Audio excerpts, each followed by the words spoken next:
West of the Rockies, you're on the air with Richard Tarnas. Hi.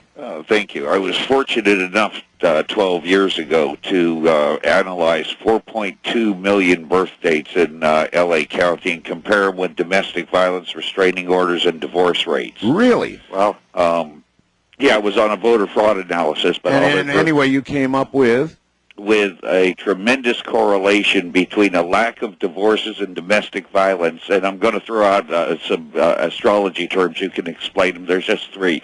When the woman's moon sign which was either conjunct or trine with the husband's sun sign, there was very little domestic violence or divorce, and the same with the husband. It's very important in a relationship. You wonder why so many of these celebrities in your relationships don't work out? Because you can be sleeping with literally a toxic vibration. But it's more important to have the woman's moon sign compatible with the husband's sun sign and vice versa than it is to have their sun signs compatible. And you have 144, 12 sun signs, 12 moon signs times 144 arch personality types. You're only going to get along with 36 of them. All of that was just on the tip of my tongue. Thank you very much. That's a pretty massive study. It would be nice to see it printed up. I bet you would. Do you collect that kind of thing? I mean, those underpinning studies that at least move you in the right direction? I have been so focused on my own historical and psychological research that while I look at those studies, I don't focus on them in particular. And part of the problem with a lot of those studies is that I think there's a resistance of this kind of evidence to statistical analysis, because statistics, it's it's not unlike some of the other topics that you treat on this program, like the how are you going to statistically prove the likelihood of life on other planets or the existence of extraterrestrial beings in interacting with human beings, or in fact, I wanted to ask you this, your own experience, your conviction that there's some kind of life after death.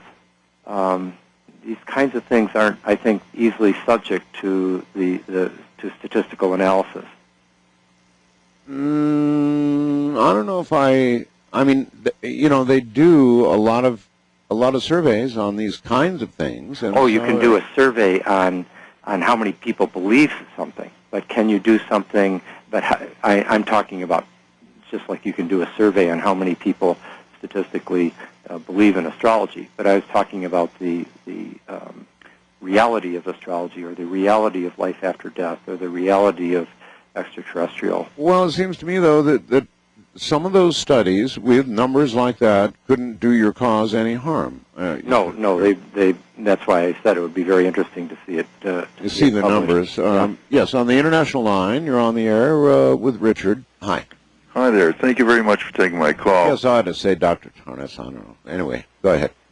I was wondering how comfortable Dr. Tarnas feels with the yogic ideas that a single human consciousness has more than one level, particularly in terms of subtle bodies such as the astral and perhaps higher.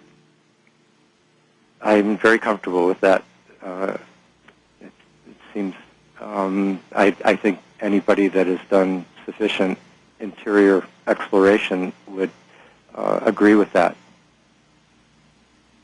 Well, thank you very much. You're very welcome. Take care, sir.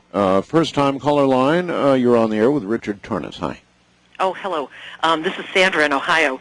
Art, you had mentioned something about afterlife and questioning that. I've been a professional astrologer and medium for 20 years with a sideline in biomolecular medicine and medical research. Yikes. Yeah, I know. I actually wanted to make a couple of comments and then ask your guest his opinion on those comments. First of all, just a general comment, astrology seems to show energy structures, and then we have the opportunity to play within those structures and use our free will in that play. Right. That sounds good.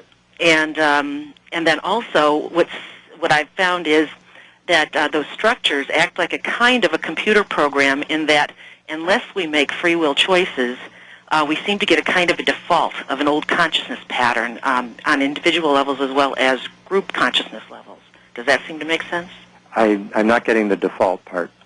Like with a computer program, you can type in your instruction or select A, B, or C, and if you don't make a selection, you hit the Enter I key, see what you you're get saying. the default. Yeah, that's good. I mean, then basically you're the unconscious puppet of the structure, as you're. Yes. Yes. That's a good. Yes. You're very good at putting these things in clear, simple to understand terms. Oh, thank you. Now the other, what I was leading into is the whole idea of free will versus fate with what's coming up in the next few years. You mentioned the aspects about the T-square and the Pluto involvement with all of this. I won't get really astrological here, but Pluto seems to be very much involved in mass consciousness shifts. Yes.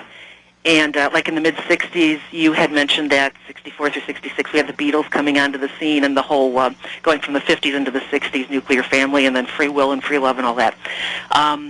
And we have these Pluto aspects coming up now.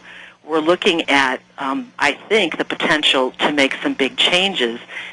And if we don't do anything, if we sit back and kind of let things happen, it looks like we might get the default.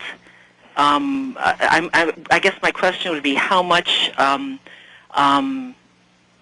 in your opinion, how much do you think we can make a change here in these upcoming, say, 5 to 10 years using those Pluto aspects?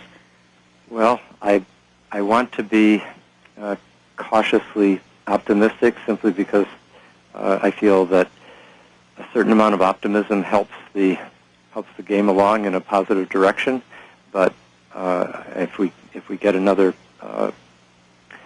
very reactionary administration that essentially is blind to the need for making changes and keeps going in the default position, I think we will have little grounds for optimism.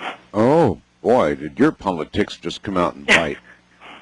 But don't you think as the people, the citizens, that we can use that Pluto energy also to kind of work with that administration, work with it, is putting it kindly? Yeah, absolutely. And we sometimes have to remind ourselves that if you go back to the 60s, even though we recall it as having all this emancipatory energy moving towards freedom and rebellion and so forth, the presidents that were elected then were Lyndon Johnson and Richard Nixon. Richard Nixon in 1968 at the kind of climax of the counterculture. So I think you're right to bring up the fact that there can be a difference between who's elected president or where the administrative power is versus where many individuals and even a very large part of the mass consciousness can move in contrast.